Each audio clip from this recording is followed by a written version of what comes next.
I got fired for telling the truth. Not because I messed up, not because I was lazy, but because I refused to falsify data my boss demanded. No warnings, no second chances, just a cold, immediate termination. The worst part, not one single person in that office spoke up for me. Silence everywhere, like I was the problem for standing my ground. I left feeling betrayed and defeated, but I never forgot that moment. Because 2 years later, fate handed me the keys to the very department that had thrown me out, and I had the power to uncover everything they tried to hide. This is the story of how honesty cost me my job, and how it became my greatest weapon. Before we start, type 1 if you've ever dreamed of getting revenge but never got the chance. No judgment here, and hit that subscribe button. We don't let betrayal slide around here, not even from people who don't subscribe. Let's continue. My name is Sarah Collins. I'm 34 years old and I live in Chicago, the kind of city where ambition and grit get you noticed, but sometimes the price you pay is higher than you expect. I've spent the last decade working in finance, specializing in auditing and compliance. Numbers, for me, have always been more than just figures. They tell a story, a truth that can't be twisted, or so I thought. At the time everything changed, I was working for a mid-sized tech company called Nexacore. It was a place buzzing with energy, filled with bright minds and fast decisions, and I was proud to be their senior auditor. My job was simple. Ensure the numbers were accurate and transparent. But what I quickly realized was that transparency was often the first thing to go when profits were on the line. My boss, Michael Reed, was a man known for his charm and sharp suits, but behind that facade was a relentless pressure machine. He demanded results, no matter how they were achieved. That's where I found myself at a crossroads, facing a choice between doing what was right or what was expected. What I didn't know was that standing firm on my principles would cost me everything. It all started during one of those routine quarterly reviews. I was digging through the latest financial reports when something felt off, numbers didn't add up, and key performance indicators were suspiciously perfect. I brought it up to Michael, hoping it was just a mistake. Instead, he leaned in close, eyes sharp, and told me flat out, "Sarah, fix the reports, make the numbers look good. The board needs results, and I don't want excuses." I remember sitting there, stunned. My role was to uncover the truth, not to cover it up. But the pressure was intense, almost suffocating. It wasn't just a request, it was an order. I refused. I told him I couldn't falsify data, not even a little. The silence that followed was heavy. The next day, I was called into HR and handed a termination letter. No discussion, no warnings, just "we're letting you go." What hurt the most wasn't losing my job. It was the empty looks from coworkers who didn't dare speak up. I was left alone, standing for honesty in a place that clearly didn't want it. Losing my job felt like a punch to the gut, but honestly, what hurt more was the deafening silence that followed. My coworkers, people I'd shared long coffee breaks and late nights with, suddenly looked the other way like I was some contagious disease. No one stood up for me. Not a single "Hey, Sarah, that wasn't right."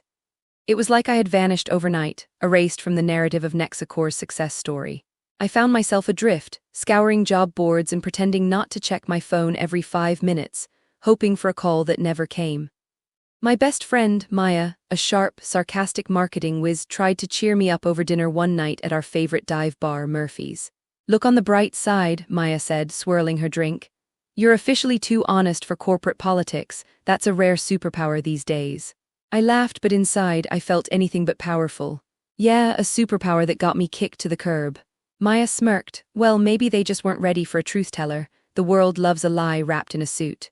Her words stung, but they also sparked something inside me. If standing up for what's right meant losing everything, then maybe it was time to rethink the game. I started taking night classes in forensic accounting, diving deeper into the very systems that allowed fraud to hide in plain sight. Meanwhile, rumors swirled back at Nexacore. Michael Reed, my old boss, was suddenly the company's golden boy, hailed for exceeding expectations and strategic leadership. The board was thrilled with skyrocketing profits, conveniently ignoring the fact that those numbers were more fiction than fact. One day, I bumped into an old colleague, Ethan, in a coffee shop downtown. Ethan was a quiet guy, the kind who kept his head down but knew all the cracks in the system. "Sarah," he whispered, glancing around nervously, "they're cooking the books worse than you thought. You were right to walk." "Why didn't you say anything?" I asked. He shrugged, voice low. "You know how it is, speak up and you're out. Stay silent and you survive." It was a bitter pill. But hearing that confirmation that the rot was deeper than I imagined only fueled my determination. I wasn't done yet, far from it. 2 years later, when I received the call offering me the head of the audit department at Nexicor, the very place that had fired me, I nearly laughed out loud. They wanted me back, but this time with the authority to dig deep, to expose what they'd buried. I said yes, but with one unspoken promise to myself. I would finally make the truth impossible to ignore. Taking the helm of the audit department at Nexicor felt like stepping onto a battlefield where the enemy knew me all too well and weren't exactly thrilled to see me back. Walking into the glass-paneled office where I'd once packed my things in disbelief, I felt the weight of every glance and whisper. Some eyes held thinly veiled resentment, others barely masked amusement. The "oh, look who came crawling back" kind of smirk was in full force. It wasn't the mountain of paperwork or the tangled spreadsheets that challenged me first, it was the people. Old colleagues who once ignored my plight now regarded me as a threat. The very same ones who turned their backs had been promoted or moved into cushy roles. I was the outsider who had dared to rattle the cage, and now I was the one with the key. One morning, as I settled into my new office, a corner suite with a view that mocked my modesty, Maya popped in, this time with a knowing grin and a cup of ridiculously overpriced Starbucks latte. "Look at you, the big boss," she teased. "Did they roll out the red carpet or just the red tape?" "Both," I said with a smirk. "I'm drowning in meetings with suits who treat audit like a four-letter word." Maya laughed. "Welcome back to corporate hell, where PowerPoints reign and integrity takes a coffee break." Her sarcasm was comforting, but the reality was harsh. Michael Reed, my former boss and now a senior executive, wasn't hiding his displeasure. He had the kind of smile that said, "You're here, but you're not one of us." In fact, during one company-wide meeting, I caught him mouthing, "Good luck," as if it was a curse. Then there was Ethan, the quiet guy who had once warned me about the mess beneath the surface. Now part of the finance team, he was my unofficial ally. When no one else would return my emails, Ethan was there with information that often hinted at problems lurking just beneath the polished reports. "You really think you can clean this up?" he asked one afternoon as we pored over a suspicious set of transactions in a cramped conference room. I leaned back, rubbing my temples. "I don't have a choice." "If I don't, who will?" Ethan shook his head. "Just don't expect anyone else to help. People here are experts at playing blind." That was the second obstacle, the silence. Unlike before, it wasn't just fear that kept people quiet. It was complacency, convenience, and the luxury of looking the other way. Even some in senior management seemed more interested in protecting reputations than pursuing truth. I tried to rally the team, emphasizing the importance of transparency. But one afternoon, after a particularly tense meeting, Karen, an experienced auditor who once admired my work, pulled me aside. "Sarah," she said quietly, eyes darting, "be careful. Digging too deep makes powerful people uncomfortable. I've seen careers ruined for less." Her warning echoed in my mind as I stayed late nights, sifting through files and cross-checking data. I started to notice oddities, missing documents, last-minute corrections, and a suspiciously high number of resignations from those who had been involved in the project I was auditing. Then came the bureaucratic red tape, the third obstacle.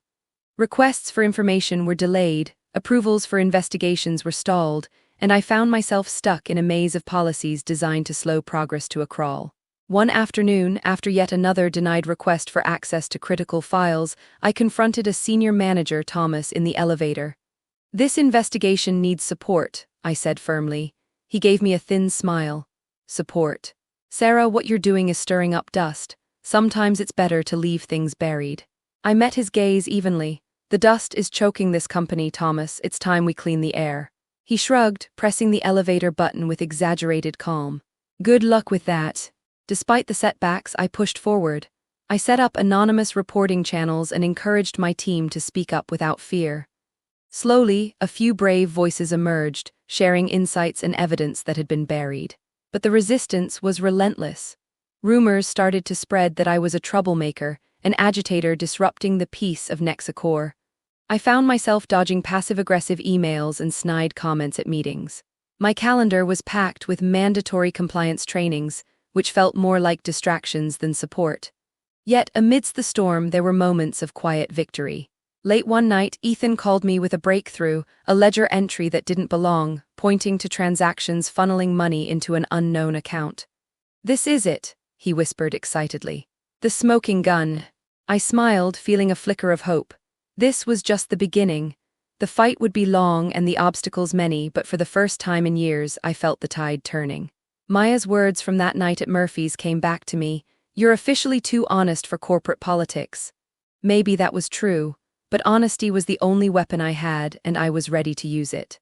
By the time I reached the midpoint of this tangled audit, I knew I was swimming upstream against a river full of alligators disguised in business suits. The pieces I'd been gathering, little slips in ledgers, missing receipts, quiet resignations, began to form a pattern that was impossible to ignore. The very project I had refused to falsify 2 years ago was far more compromised than I'd dared imagine. One morning, Ethan and I sat in a conference room no bigger than a closet, screens glowing, coffee cups empty, chasing digital breadcrumbs. I found something, Ethan said, his voice barely above a whisper, eyes glued to the screen. Look at these transactions from 6 months ago. See how the expenses jump without any supporting invoices. Then they drop right before the quarterly report. I leaned in closer, tracing the numbers. So someone's padding expenses to hide losses, then pulling it back just in time to make the numbers look good. He nodded. Exactly. But it gets worse. This isn't a one-off, it's systemic. The realization hit me like a slap. The corruption was embedded deep, woven into the company's fabric. And if I was going to expose it, I'd have to go beyond spreadsheets.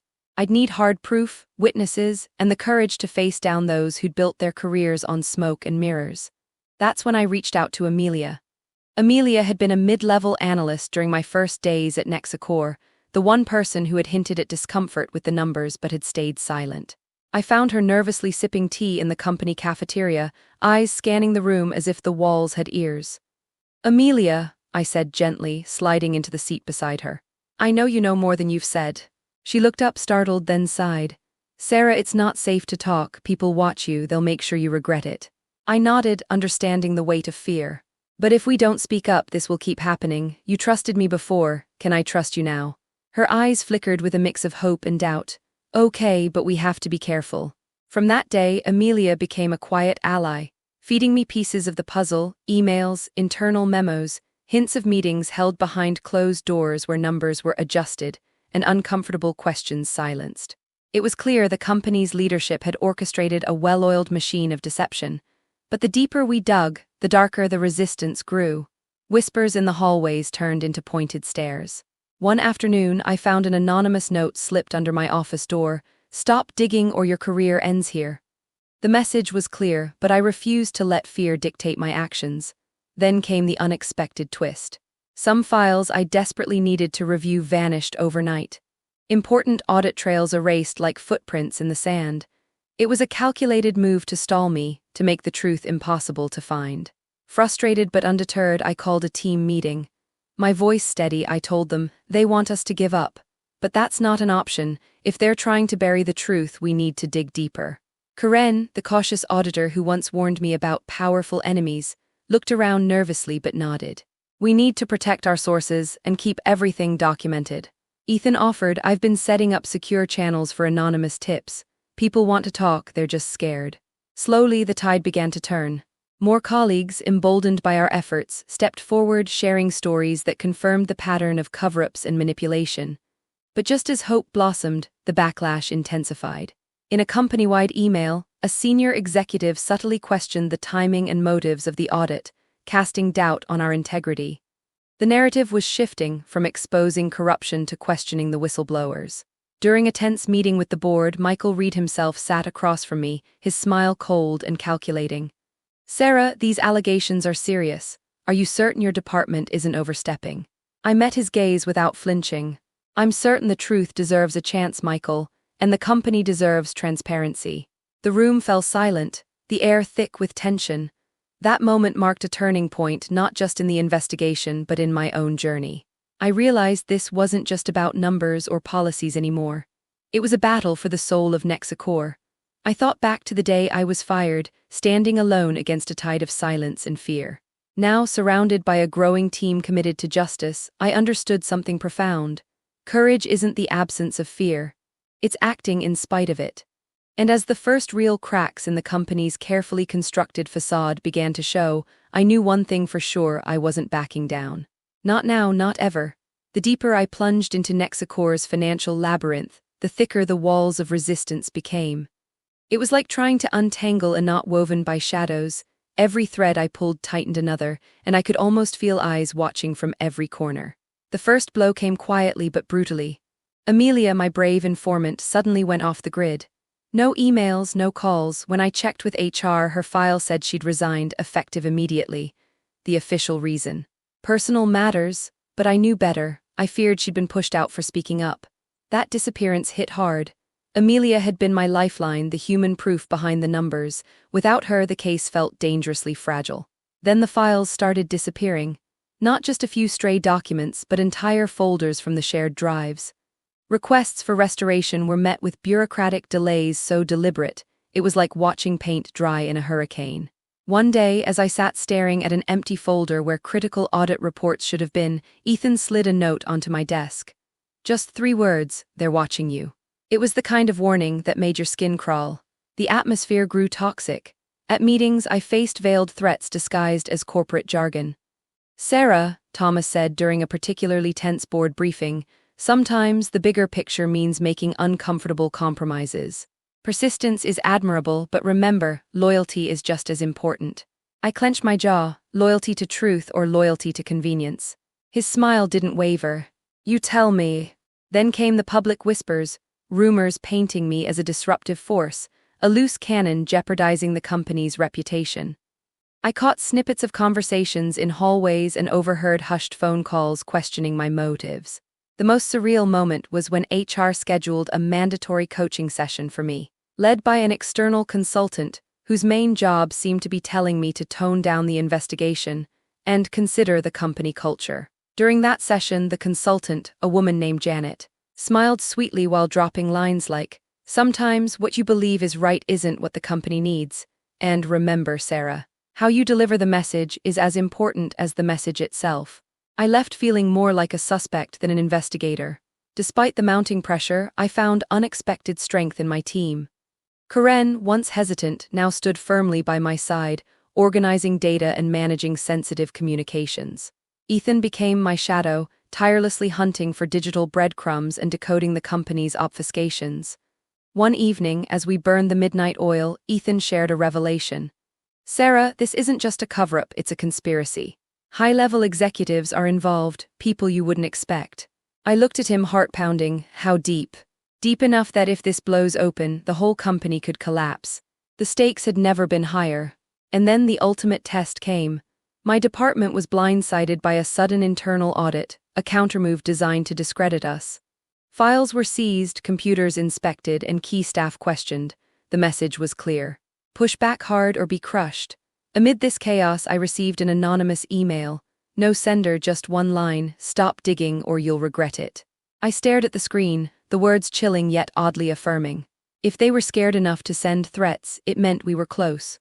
That night, as the city lights flickered outside my office window, I realized this wasn't just about exposing corruption anymore. It was about survival, mine, my team's, and the truth's. The pressure threatened to break us, but it only made our resolve stronger. Because sometimes, when you're pushed into the darkest corners, that's when the fiercest light shines through. Just when the weight of resistance felt unbearable, when every door seemed slammed shut and every ally vanished into silence, something unexpected happened. An old voice broke the quiet. It was Emma. Emma was a name I hadn't dared whisper in months. She'd been a senior project manager during the scandalous period, someone who had always kept her head down but knew the truth deep inside. Like many, she had stayed silent, wrapped in fear and self-preservation. But one rainy Thursday afternoon, as I sat in my office reviewing the latest batch of incomplete reports, my phone buzzed. The caller ID was unknown. "Sarah, it's Emma." The voice trembled but was unmistakably hers. I nearly dropped the phone. "Emma, I haven't heard from you in ages. What's going on?" "I've been watching, listening, and I can't stay quiet anymore. There's more to this than you know. I have documents, emails, recordings, things that prove everything. I'm ready to come forward." Her words hit me like a lightning bolt, a sudden spark in a long, dark tunnel. I barely dared hope. After months of dead ends, threats, and vanished evidence, here was the break we desperately needed. We arranged a discreet meeting at a quiet cafe downtown, far from the prying eyes of Nexacor's polished towers. Emma arrived, eyes cautious but resolute, clutching a slim folder. "I kept these hidden," she said softly, sliding the folder across the table. "I feared what would happen if anyone found out I had them." I opened it carefully, emails between executives discussing how to manipulate financial reports, voice memos hinting at deliberate cover-ups, spreadsheets with altered data that contradicted official statements. The smoking gun was real and it was devastating. "You know this could destroy careers," I said, heart pounding, "and probably some lives." Emma nodded. "I'm ready for that. The truth has to come out. I can't live with the guilt anymore." Her bravery was a turning point. With Emma's evidence, we could no longer be dismissed as conspiracy theorists or troublemakers. The investigation gained momentum and the narrative started to shift. But of course, nothing came easy. Almost immediately, the pushback intensified. A senior executive leaked a story to the press painting me as a vindictive former employee bent on revenge. The company's PR machine kicked into overdrive, spinning damage control and trying to discredit Emma's revelations as fabrications. At the next board meeting, Michael Reed delivered a chilling speech. "We acknowledge the concerns raised, but we urge caution. We must protect Nexicor's reputation and stakeholders. Allegations, no matter how serious, require thorough scrutiny." I met his gaze unwavering. "This isn't about reputation, it's about accountability." That evening, my phone rang again. This time, an anonymous voice warned, "Stop digging, or we'll make sure you never work in this industry again." I laughed bitterly. "You're welcome to try." Amid the storm, Emma became an invaluable ally, testifying before internal committees and helping us piece together the final parts of the puzzle. Other employees, inspired by her courage, began to come forward. What was once a whispering campaign against me transformed into a chorus demanding change. The company initiated an official external audit. Regulators arrived. The scandal erupted publicly, shaking Nexicor to its core. Michael Reed was suspended pending investigation. The project that had nearly destroyed me was now under the harsh light of scrutiny. Through it all, I held onto one truth: the smallest voice can trigger the biggest change. Emma's decision to speak out wasn't just a plot twist, it was a lifeline that pulled us from the brink. And as the walls of deception crumbled, I knew the fight for integrity had only just begun. The moment the investigation went public, the atmosphere at Nexicor shifted, almost overnight. What had been whispered rumors and quiet suspicions exploded into headlines, boardroom confrontations, and media frenzy. The company's carefully constructed facade of success was cracking, revealing a web of deceit tangled beneath. And right in the eye of the storm, I stood, feeling the full weight of everything I'd fought for. Michael Reed was suspended, his empire unraveling faster than anyone expected. But the crisis wasn't just about him. It was about the entire culture that allowed dishonesty to flourish unchecked. Investors panicked, clients questioned their trust, and employees found themselves caught in the crossfire. Internally, Nexicor was a battlefield. Departments scrambled to contain the damage, while some senior leaders quietly started distancing themselves, hoping to avoid the fallout. I remember walking through the hallways, sensing the tension like a live wire under the floorboards. One afternoon, I was called into an emergency meeting with the executive team. The mood was grim, faces tight with worry. The CEO, a stoic man named Robert Mills, looked at me with a mixture of frustration and something I couldn't quite read, perhaps respect. "Sarah," he began, voice low, "this situation is critical. The board demands swift action to restore confidence. They're counting on you to lead the way." I nodded, feeling the pressure settle like a weight on my shoulders. "I understand. Transparency is the only path forward." But the crisis wasn't just corporate, it was personal. The backlash hadn't faded. I faced constant scrutiny, veiled threats, and the lingering question of whether this fight was worth the cost. Friends and family worried. Maya called more than once, reminding me to take care of myself. Yet, despite the chaos, I held firm. Because at that moment, the crisis was also a turning point. The chance to prove that integrity could triumph over deception, that standing up for what's right could reshape an entire organization. And so, amid the storm, I prepared to steer Nexicor toward a reckoning it desperately needed, knowing the road ahead would be as challenging as the path behind. After the storm of accusations and revelations finally settled, Nexicor began to change slowly but unmistakably. The board took decisive action, policies were overhauled, internal controls tightened, and a new culture of accountability was established. Michael Reed's suspension became permanent, and several others who had helped orchestrate the cover-up faced consequences too. It was a reckoning long overdue. Leading the audit department through this transformation was no easy task. There were still skeptics who doubted whether real change was possible or if it was just corporate window dressing. But I focused on rebuilding trust with my team, with employees, and with the clients whose faith had been shaken. Karen stepped up in a big way, coordinating trainings on ethics and compliance, while Ethan continued to develop systems that made hiding information nearly impossible. Together, we fostered an environment where raising concerns was encouraged, not punished. One afternoon, during a team meeting, I looked around at the faces that had stood by me through thick and thin. The air was different, lighter, more open. We did what seemed impossible, I told them. We turned truth into strength, and now it's our responsibility to keep it that way. On a personal level, I found a renewed sense of purpose. What had started as a painful chapter of betrayal and silence became a powerful story of resilience and integrity.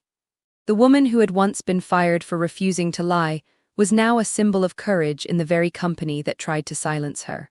It wasn't just about winning an audit or exposing corruption. It was about proving that standing up for what's right, even when no one else will, can change everything. And as I look to the future, I know this is only the beginning. Looking back now, it's hard to believe how far I've come. From the day I was abruptly fired for standing up to a lie, to where I am today, leading Nexicor's audit department and shaping a new culture built on honesty and accountability. That moment of loss, which felt like the end of everything, turned out to be the catalyst for a journey I never expected. The path wasn't easy. There were moments when doubt crept in, when the weight of opposition threatened to crush me. But what kept me going was the belief that integrity isn't just a buzzword. It's the foundation of any meaningful success. It's what separates true leaders from those who just chase numbers and appearances. I'm proud to say that the project I once refused to falsify has now been thoroughly inspected, its dark corners brought to light. Nexicor is far from perfect, but it's on a better path. And the team we've built is stronger, more resilient, and ready to face challenges without sacrificing the truth. On a personal note, this journey taught me that sometimes, being alone is part of the price for doing what's right, but it doesn't mean you have to stay that way. Support can come from unexpected places, and courage can inspire others to speak up. So if there's one thing I want anyone listening to take away, it's this. Standing up for your principles isn't just about fighting the battles in front of you, it's about shaping the world you want to live in. It's about being the change, even when the odds feel overwhelming. And trust me, when you do that, you might just find that losing one battle is the first step toward winning the war.